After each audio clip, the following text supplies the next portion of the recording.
Welcome back sa channel ko guys. Ako nga pala si Ackerman T11 at kung makikita niyo sa akin thumbnail at sa title ay nagdalik ang aking aquarium. Yan siya guys, tumatagas yung tubig. Nilalagyan ko siya ng tubig yun kasi halos nasa kalahati na yung baba ng tubig guys. Kinabahan ako.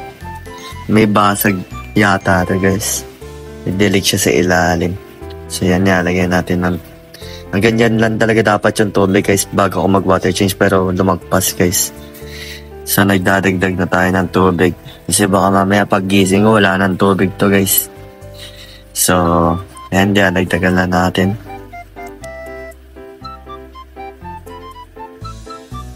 Ayan siya guys, oh. Ayan, dito pumapatak yung tubig eh. Itong banda yun sa may parang styro. So ayan siya guys. Kanina pa tumatagas yan. So yan guys, tatanggalin natin yung sa pagong guys. Bala ko dyan lagay yung arwana guys. So yan, tanggal natin yung pagong. Tanggalin natin mga bato sa aquarium. Yan, nilinis natin. Tinanggal ko na din yung driftwood sa inyo mga pagong guys. Yan, tanggalin na natin lahat ng bato para malagay na, malinis natin na mais yung aquarium. Ayan. Kinukuha natin lahat. Ayan. Lahat ng bato. So ito, sinasipon na natin yung mga dumi guys. Daming tayo. Ito yung mga sumisiksik sa mga bato yun na hindi nalilinis pag nag-water change. So ayan siya guys. Natanggal natin. Dami oh. Tagal din yung guys ha. So ayan yung tank ko. Yun, makikita nyo dyan, wala na yung background kasi nakita ko saan na tumatagos yung tubig. Kaya wala palang leak yung aquarium guys. I mean, wala palang basag. Kaya siya naubusan ng tubig kasi yung filter ko tumatalsik pala yung tubig. Nilalabas sa dingding tapos gumagapang dun sa stand. Kaya pumapatak dun. Wala siyang basag guys. So yun, dilinisin ko na lang aquarium guys. Yun siya, titignan ko kung may tagas pa rin. Tapos ganito yung ginawa ko para may iwasan yung tagas. Nilagyan ko ng white cloth. Kasi tumatalsik talaga lahat ng tubig guys. Kaya pala nakalahati yung tubig ng aquarium ko.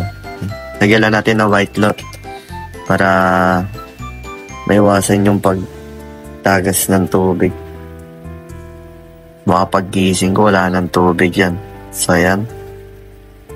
Inayos ko lang yung filter para secure na wala talagang tatalsik na. Change siya, kabit na natin guys. Kasi lang natin itong down. So ayan guys. Ayan siya. Yung ginawa natin. Buksan na natin ulit yung filter. Ayun. Wala nang tagas guys. Ayan. Goods na ulit. So, ayun, balik na tayo sa paglilinis ng babang aquarium. So, ngayon, binabalik na natin mga bato, guys. Nilalagay natin yung malalaking bato dun sa dulo. Para hindi maikop yung mga parang buhangin ko. Pero kasi dyan, parang mga buhangin eh. Baka maikop ng filter, sayang naman. Masisira yung filter. So, yan. Nilipat namin yung mga malalaking bato dun sa dulo. Tapos yung maliliit na bato dito sa right side. So ayan guys. So matagal yung process na yun guys kasi napakaraming malalaking bato. Ayan. So pagkas nyan, water change muna tayo. Sinabayan ko na ng water change kasi naglinis naman na din ako ng aquarium. Ba't di ko pa gagawin?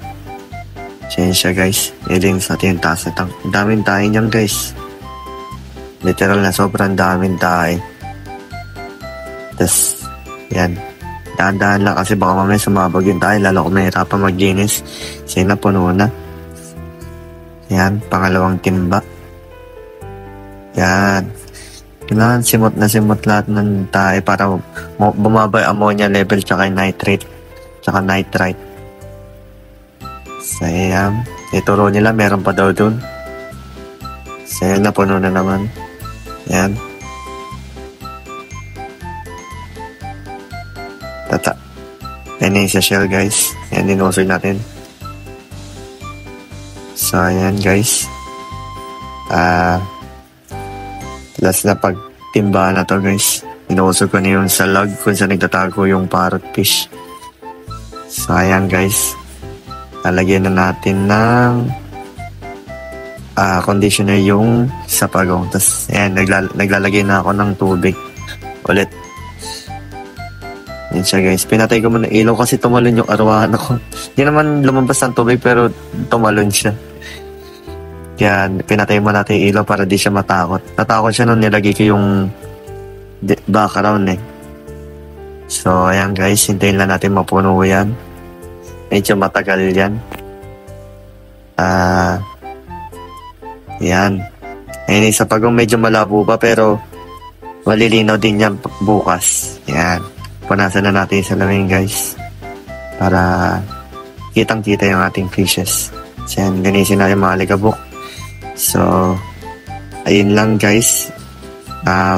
Don't forget to like and subscribe and papalaw naman sa ating FB page. So, ayun lang po, nasan din natin sa bagong. So, ayun lang guys. See you on the next video. Bye.